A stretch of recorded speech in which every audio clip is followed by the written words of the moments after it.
Your fingers search for something that is not there. Not a crack, not a seam, not a mercy. The stone curves away beneath you, smooth and patient, rising higher with every breath you steal from the air. You thought a wall would be vertical. You thought height would be the enemy. But this wall is not vertical. It leans.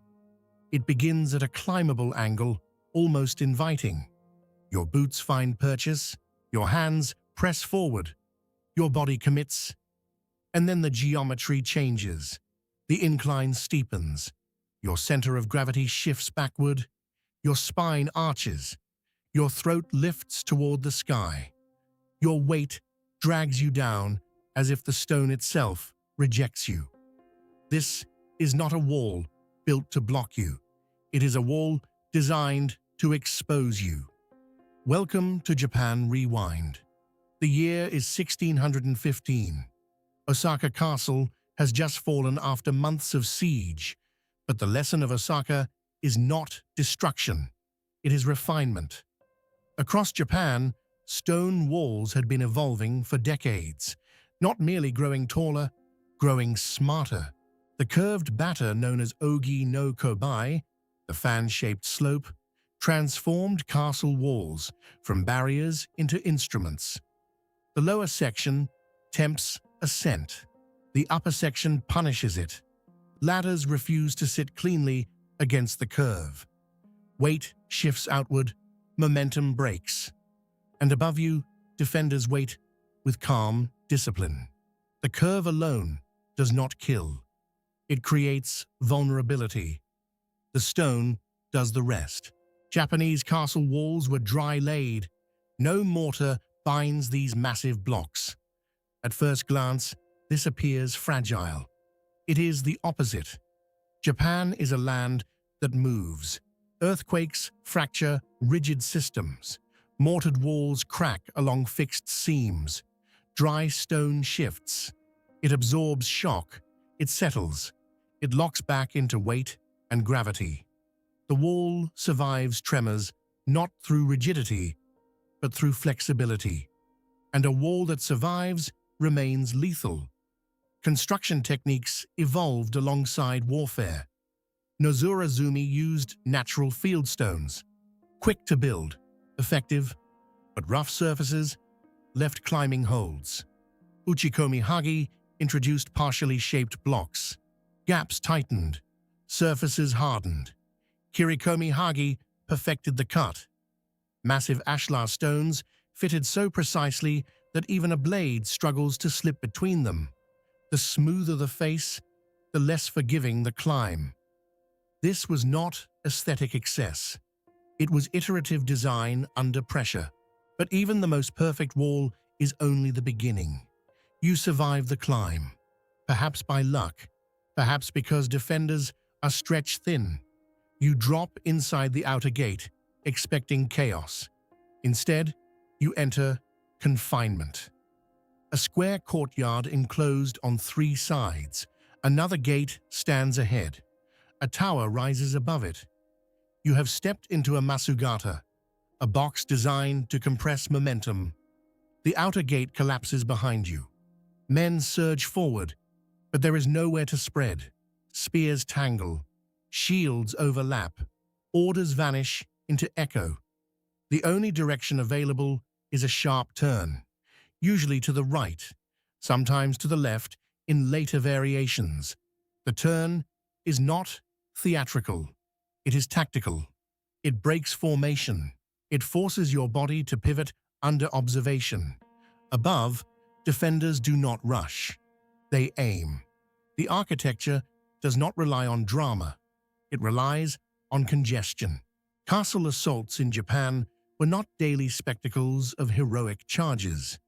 More often, they were sieges of starvation, negotiations, betrayals, fire. But when assault did come, it came with compressed violence. And these walls were prepared. Beyond the Masugata lies another ascent, and then another. Japanese castles are not singular structures. They are layered systems. San no Maru, Nino-maru, Hon-maru, outer, middle, and inner baileys arranged concentrically.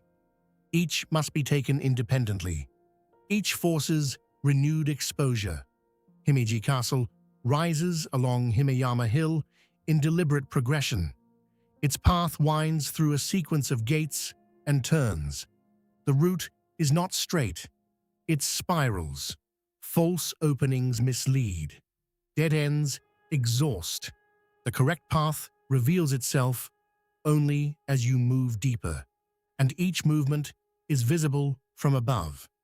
The climb is not sudden. It is cumulative. Armor that felt manageable on flat earth becomes crushing on incline. Breath shortens. Vision narrows. Meanwhile, defenders move through covered corridors and connecting turrets. Watari Yagura link firing positions. Internal passages allow rotation. Fresh soldiers replace the tired. The system preserves defender stamina while draining yours. Every wall contains sama, narrow openings for arrows and firearms, triangular slits, rectangular ports, circular observation holes. Their variety reflects adaptation to evolving weaponry after the introduction of matchlocks in the mid-16th century. Flatland castles such as Matsumoto demonstrate this clearly. Gunports line the keep. Downward openings guard the moat approaches. The moat fixes distance. The wall fixes elevation. The result is controlled exposure. The base of the wall seems safer, closer to the stone, beyond arrow arcs, but overhanging sections include Ishi-otoshi, stone drop platforms positioned above gates and corners. From these openings, defenders release shaped stones and debris, not mythic cauldrons of boiling oil, but gravity-made weapon. The safest place becomes the deadliest, and still the assault continues. Because pride pushes forward, because commanders demand progress, because retreat under fire is more dangerous than advance. But castles were rarely taken by direct storm. Starvation was cheaper, fire more predictable, negotiation more common. These walls were not built for frequent cinematic assault. They were built for the possibility of it, for the one day when diplomacy failed, for the one moment when force replaced calculation. And when that day came, the architecture assumed control. This is the central truth. The wall is not isolated. The gate is not isolated. The slope, the turn, the climb, the moat, the stone drop, the gunport, none operate alone. Each component channels movement. Each reduces options. Each narrows decision until your path is no longer chosen by you. You are not fighting defenders. You are moving through choreography. And the choreography was shaped not only by warfare, but by politics. After Tokugawa Ieyasu secured dominance, castle construction entered a new phase. The shogunate imposed Tetsudai Fushin, mandatory public works assigned to daimyo. Western domains, considered politically unreliable, were often given the heaviest burdens. Quarry stone, transport it across provinces, carve it to specification, deliver it to Edo. Each block marked with kokuin, domain seals pressed into stone to track contribution. These were not decorative marks. They were accounting. Stone became ledger. Labor became loyalty test. Wealth that might have funded rebellion was redirected into walls that protected the shogunate. Daimyo competed in precision. The better their stonework, the more visible their obedience. In strengthening the capital, they weakened themselves. Edo Castle's expansion stretched across decades. Its massive stone ramparts required coordinated effort from across Japan. The scale communicated permanence. The process enforced hierarchy. Architecture became governance. Azuchi Castle under Oda Nobunaga had already demonstrated that castles could blend spectacle with intimidation. Stone terraces supported palatial interiors. Beauty and control were not contradictions, they were complementary. Osaka's reconstruction employed immense kirikomi-hagi blocks whose sheer scale projected authority as much as defense.